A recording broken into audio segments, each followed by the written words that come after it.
hateful. An editorial in the Los Angeles Times said, in addition to his uncontrolled verbosity, Biden is a gaffe machine. Can you reassure voters in this country that you would have the discipline you would need on the world stage, Senator? Yes.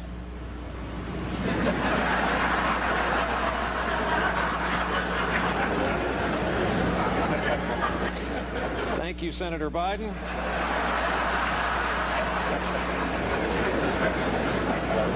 What do you think when people say, Joe Biden, he'd be a strong on security, great vice president? I know. Well, the one that I find fascinating now is I'm apparently everybody's choice for Secretary of State. I mean, that's a very nice thing. But I am not running for vice president. I would not accept it if anyone offered it to me. The fact of the matter is I would much prefer to stay as chairman of the Foreign Relations Committee than vice president.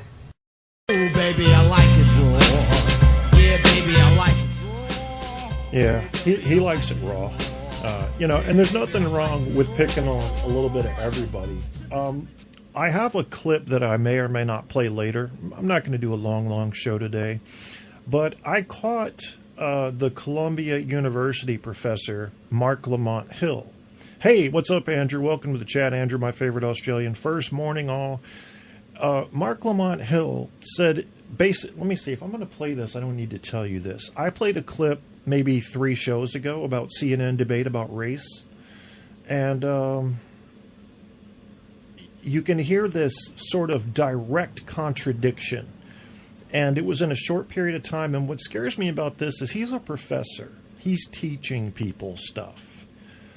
I wouldn't want this guy, with what I heard, teaching anybody anything. I mean, I've got the clip here.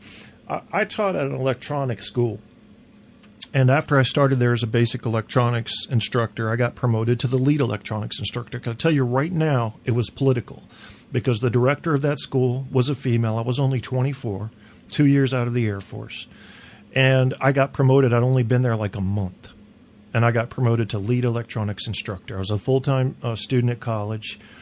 And there were guys that were there 10, 15 years that were going for the job. And one of them quit the next day, and I don't blame him, to be honest with you. But I had to do what I had to do. And it was political because I wasn't sexist. And the director and the assistant director could tell that about me in many interviews that we had. And what a shame. What a shame that the guys that were far more qualified than I couldn't not be sexist enough to get hired for that position. But it does go to speak to the fact that you can get put into a position not so much based on what you know, but on politics. I mean, we've seen it so many times in our political system in America. I'm not sure if it's the same for you over there in Australia, Andrew. Maybe you guys are a little more rational in your voting decisions, but here, I think the world sees America as Hollywood and Hollywood's children. I think that's the way I'd put it. Hollywood and Hollywood's children. We're all Hollywood's children. We think that the real world operates the way Hollywood presents it. And I don't think we're that bad when it comes to thinking that our country is like Hollywood presents it. But maybe I'm wrong about that. It is a shame that very, very qualified people who are not politically very acceptable cannot really be considered for office, because first you have to have your politics down. First you have to please a majority of the people with what you have to say. That's first. That's before we even look at your education. Then if you could start pleasing people with what you say and not do anything too stupid, any major scandals, any sex scandals, anything like that, except in the case of maybe Ted Kennedy, because then you're out. So, okay, you've passed the first test. Now we'll take a look at your education. See, Sarah Palin flew past her first test. Everybody loved her. She shook shit up. I remember watching her on the first speech. I didn't know anything about her. It was her first speech. John McCain was just announcing his running mate. And she was, wow. I mean, she completely blew my mind. I was like, this lady's got her stuff together.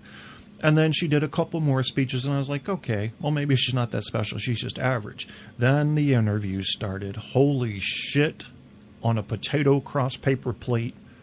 I was like, this person may not be one heartbeat away from the presidency. That's terrifying.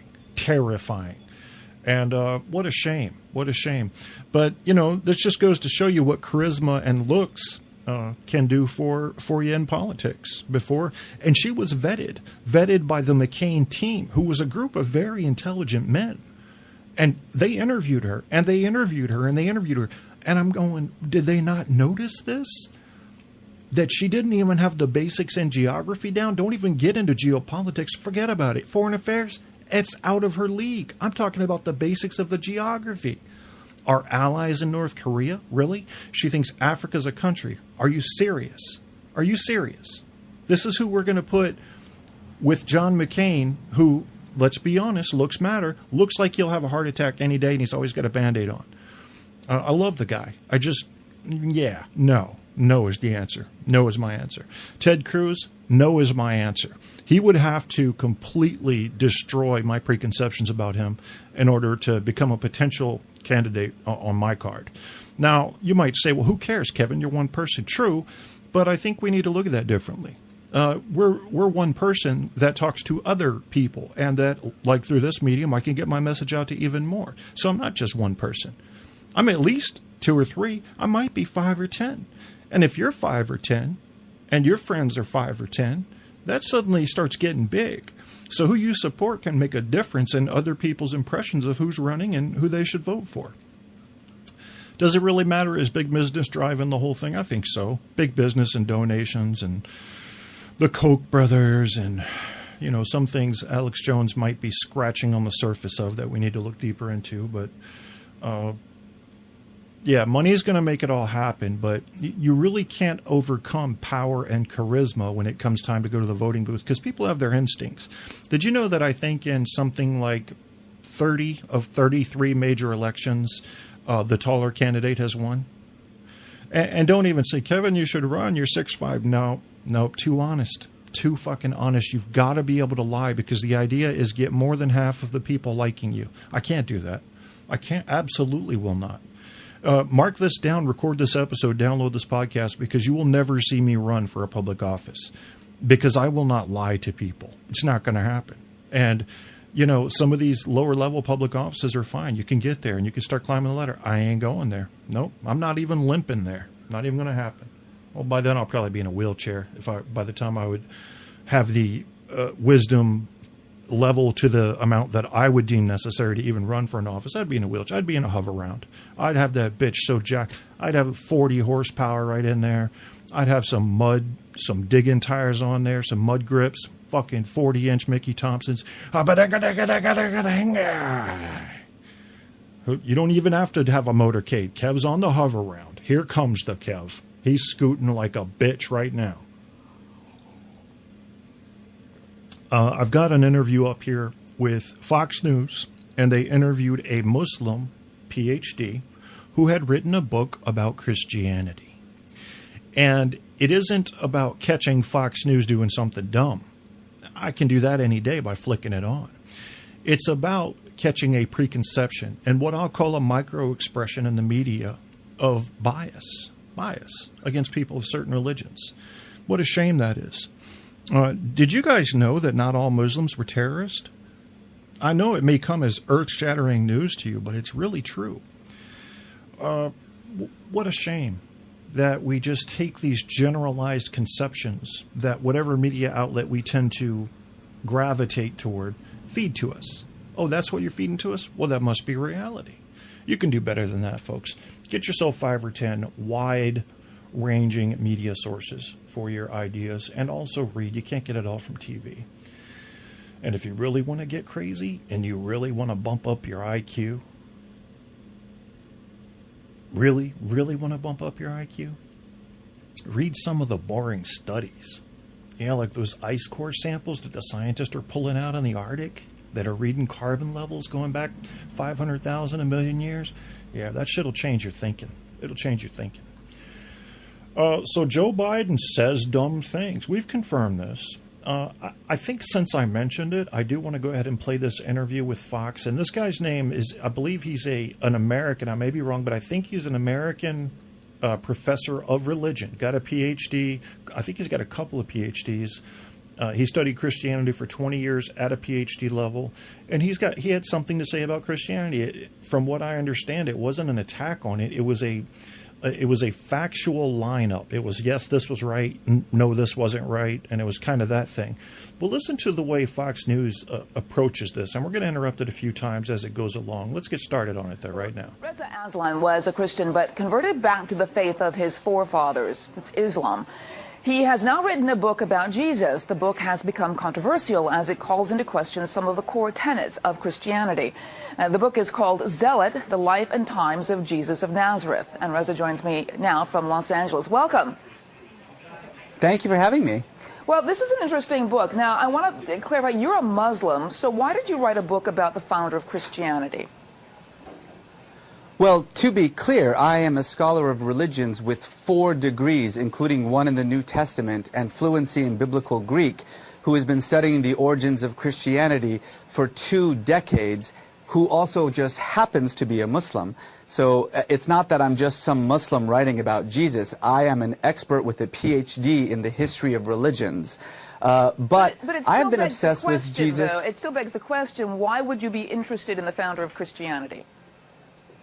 Because it's my job as an academic. I am a professor of religion, including the New Testament. That's what I do for a living, actually. So, I mean, it would be like asking a Christian why they would write a book about, Islam. I'm not sure about that. But honestly, I've been obsessed with Jesus for really 20 years. I've been studying his life and his work and the origins of Christianity both in an academic environment and in a personal level for about 2 decades. And just to be clear, this is not some attack on Christianity. My mother is a Christian. My wife is a Christian. My brother-in-law is an evangelical pastor. Anyone who thinks that this book is an attack on Christianity has not read it yet. But I want to read you some quotes from some people who are criticizing you. One from John Dickerson, who has written an op-ed piece on VoxNews.com, and he says, it's not a historian's report on Jesus. Is it an educated Muslim's opinion about Jesus? He says its conclusions are long-held Islamic claims, namely that Jesus was a zealous prophet type who didn't claim to be God. Well, that's actually not what Islam claims about Jesus. My book about Jesus overturns pretty much everything that Islam also thinks about Jesus as well. And to be clear, I just want to emphasize this one more time. I am a historian. I am a PhD in the history of religions. This isn't a Muslim opinion. This is an academic work of history, not about the Christ or about Christianity for that matter. It's about a historical man who walked the earth 2,000 years ago in a land. So what she's going to do here is she's going to keep pounding them. And what the underlying question is this, and I'm going to interrupt this to answer one of Paul's questions in the chat room. What she's trying to say is, you are a Muslim. Who wants to hear what you have to say about Christianity? That's really what she's saying. And you should feel that if you're being reasonable about her tone and the underpinnings of what she decided to ask in this interview. Paul asked about Ted Cruz being born in Canada. The Constitution says that you have to be a natural-born citizen, let's see, it says the Constitution says for any candidate for president must be 35 years of age or resident within the United States for 14 years and a natural-born citizen. But the thing about natural-born citizen is it's never been defined. Okay, so technically, John McCain wasn't a natural-born citizen. He was born in the Panama Canal. So what they decided to do, and this is interesting, that McCain, Obama, and Hillary Clinton co-sponsored a measure to settle his eligibility, to make sure, yes, he is eligible. His father was in the military, okay? So what is a natural-born citizen? That's the question. If you look on PolitiFact's description, they polled some legal experts, and the consensus was that someone is a natural-born citizen if they have citizenship at birth and don't have to go through a naturalization process, okay? But what defines being a citizen at birth? If that's the definition, Cruz is a natural-born citizen by being born to an American mother and having her citizenship at birth. And this same logic would apply to Obama, even if he were born in another country, which he wasn't. So the Congressional Research Service published a report on this issue after the 2008 election. The agency is tasked with providing authoritative research to all members of Congress. It, too, supported the thinking that natural-born citizenship